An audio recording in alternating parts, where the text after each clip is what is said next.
Hi everyone, my apologies for the late night, crazy day, district concert tonight, you name it, but I'm finally looking at all this fun stuff with the next storm coming in. But I thought I would start by reminiscing about the last storm that came through the area as seen from the window looking into my front yard. That was on March 13th. That was a storm that underwent what many described as bombogenesis. It had the crazy wind, the power outages, you know the deal. Well, there's another one, and it's getting its act together across the west right now. Moving forward, wherever you see a purple dot on the map, that represents Monument. It's usually sitting in the middle of the screen. Right now, there's an area of low pressure that's currently pretty disorganized and situated over Nevada, but there's a bunch of colder air pouring into it from the north, and that's what fuels these storms this time of year. Out ahead of it, obviously, we've had a couple of real nice warm days, but this storm, like the last one, will bomb out as it crosses the mountains and cause some trouble. And so the National Weather Service has issued a host of advisories for many parts of Colorado. They include warnings for snow, wind, or a combination of the two. And we'll focus on that for the Palmer Divide, because in the orange shaded area that you see there, which includes everybody around the Tri-Lakes region and areas farther to the north and east, a blizzard warning goes into effect from noon on Wednesday to noon on Thursday. Many other areas just worried about real high wind. So into the computer models now. Starting at noon tomorrow, the blue and green shaded areas show where the colder air is, and the orange and red shaded areas show where the warm air is. And so the temperature contrast across the state will be dramatic tomorrow, with 30s and 40s over northern Colorado and 70s to near 80 over the southeastern corner of the state. And anytime that happens, you have to expect very strong wind gusts. And I'm already hearing them outside my window right now as I'm doing this little forecast. And so the wind is going to be with us off and on for a little while. So let's focus a little bit on precipitation now. Starting at noon on Wednesday, the computer model shows in the green areas rain.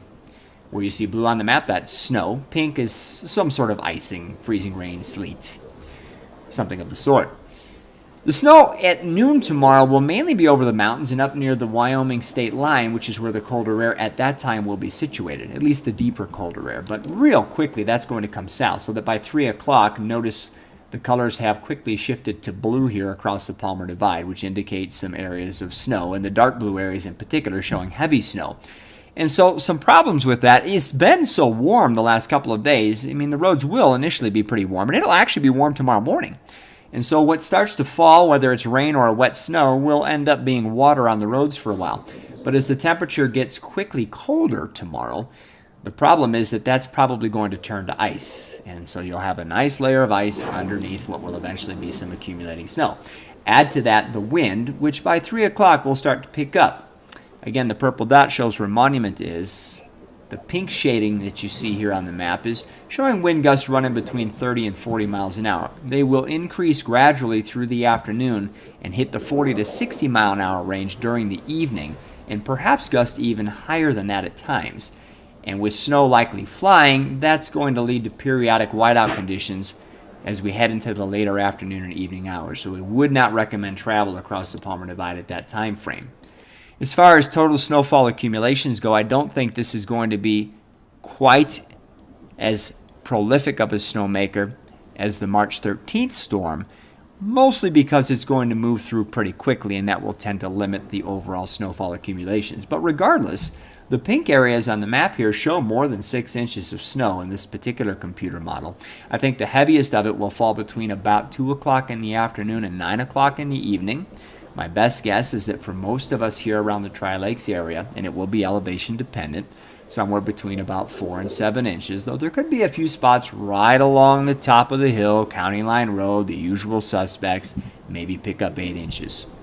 We'll have much less snow farther south as you head into Colorado Springs. By the time you hit downtown, maybe an inch or two at best. Regardless of what falls, we're going to have lots of drifting again, so good luck measuring it.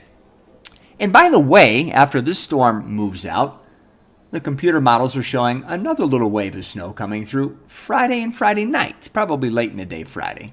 So you gotta love springtime around here, as we just can't catch a break. As soon as it starts to get warm, we get a reminder that in fact it's still winter around here. So the bottom line, this one won't be as bad as the last one, but please don't focus on that, because after a relatively warm and windy morning, we get sharply colder with rain, snow, maybe even a little bit of thunder initially. by lunch, and so we'll be leaving school early and get out of here before this gets nasty. But the road conditions should go south quickly after about 2 or 3, I think, in the afternoon. The worst combination of wind and heavy snow between 3 and 9, so that's when the worst of the travel will occur. There will still be plenty of wind to keep overnight travel tough, even as the snowfall rates decrease. Road closures? Yeah, possibility, especially those east-west roadways. School delays and closures on Thursday? Yeah, I get a lot of those questions. I would imagine if this works out as I'm anticipating, no doubt we'll have delays on Thursday. Again, whether or not we close school on Thursday is going to be dictated by how much snow we get, because the higher amounts of snow we get, the bigger the drifts, the longer it takes to clear it, and I think you kind of know how that goes. By the way, don't expect any accumulating snow during the day on Thursday, but we could have some spotty late-day snow showers. Nothing that would be real significant. That next round of light snow, as I mentioned, is possible Friday night. Right now, that looks like maybe a 1 to 3 inch snowfall without all the wind, so it won't be nearly as problematic. And then finally, as we head into Sunday, I think we'll start to warm things up a little bit with highs getting back into the 50s. So a little stretch of nasty weather here to go through, obviously. I'll jump back in tomorrow as this is getting underway and let you know what it looks like up in this area. Be prepared for it, though. Please don't get caught being shocked at how quickly things change tomorrow, because they will do that. Thanks for taking the time to watch. Have yourselves a great day.